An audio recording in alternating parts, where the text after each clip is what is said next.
All the class 7 students of St. Michael's Academy, welcome to online life science class. Very good morning to all the students. Today I am continuing sensory organs only, and today I am discussing ear.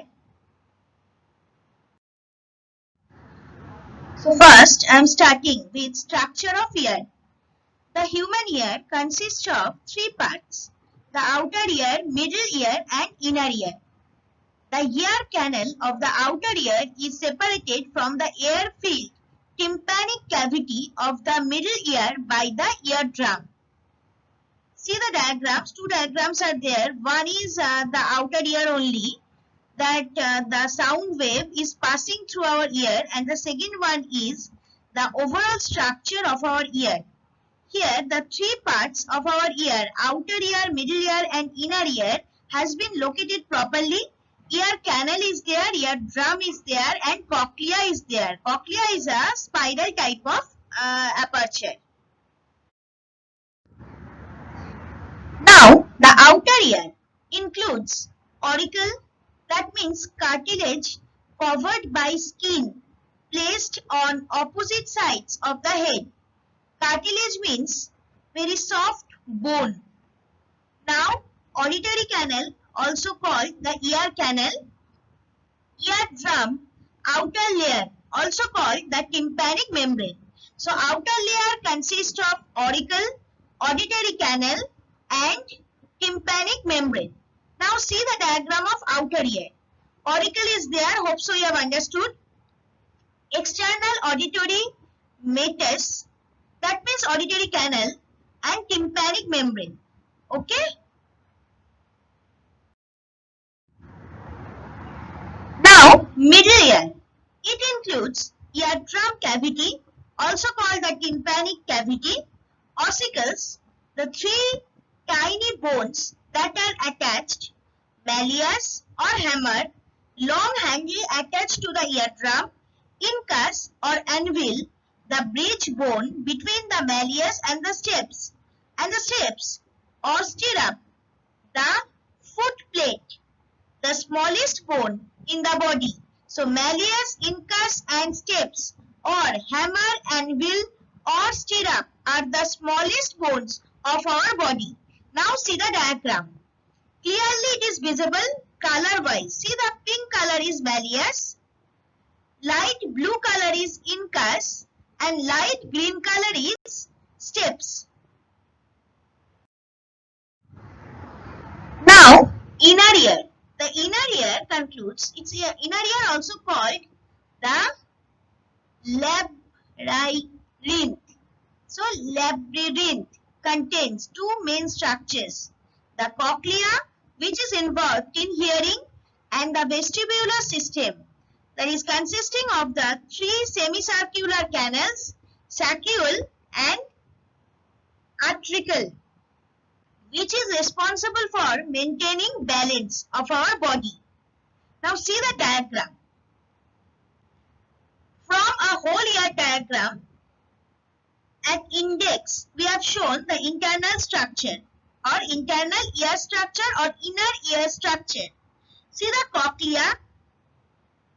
So coil shaped cochlea is there, tympanic duct, cochlear duct, vestibular duct, everything is visible.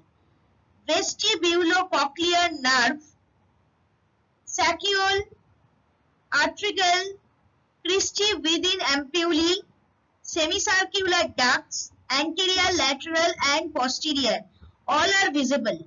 Purple colors are bony labyrinth and the blue color is membranous labyrinth.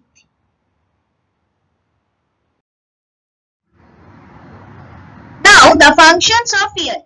Before starting, I am telling you one thing. First, please see the diagram first. Sound waves are entering. First it is entering to the outer ear, then middle ear, then inner ear. Ultimately, it has reached to the cochlea of inner ear. Cochlea has converted these sound waves into electrical signals and sent these signals to brain so that we can hear the sound. Now I am starting functions of ear. The outer ear collects the sound waves which are vibrations in the air and transports them through the auditory canal. Second one, these vibrations are carried through the auditory canal to the eardrum. The eardrum then passes the vibrations onto the middle ear. The middle ear, with the smallest bones in the body, malleus, incus and stapes, converts the vibrations in the ear into liquid movement, which then reaches the inner ear. In the inner ear, the cochlea, the liquid causes the basilar membrane to vibrate. This is where the actual spiral organ of Corti is located. Electric impulses are created. Corti means it is related to cochlea. Now next, number 6. The acoustic nerve receives the impulses and passes them to the brainstem. What is acoustic nerve? The meaning of acoustic is that is the nerve that can collect all the sound waves from all sides. Now number 7. In the brainstem, they are allocated to the appropriate processing center in the brain. Here the signals from both ears are processed together. Actually, our brain is like a computer. So when sound waves are reached over there, the actual wave is monitored by our brain, and so that we can hear that particular sound.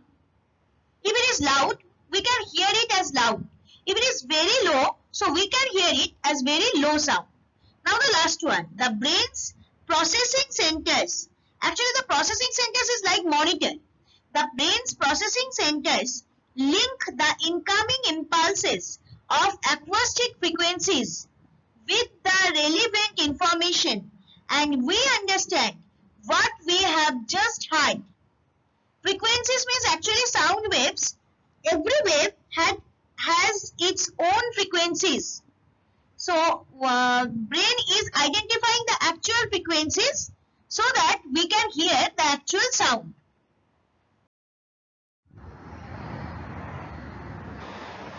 Homework. Students, I am not getting any homework. I am getting hardly from 2 or 3 students homework. But I want homework from all the students, because after finishing the syllabus, I will start to give worksheet. If you are not asking me question now, or if you are not completing the homework now, that time you will face a great problem. So please send your homework properly. Today's homework, name the smallest bones of human body. What are the differences between dynamic balance and static balance? One thing I can assure you, this dynamic balance and static balance, balance related to motion is called dynamic balance, and balance related to the static condition is called static balance. Okay? You can get the answer from your book. What are the functions of ear? Draw a labeled diagram of internal structure of human ear.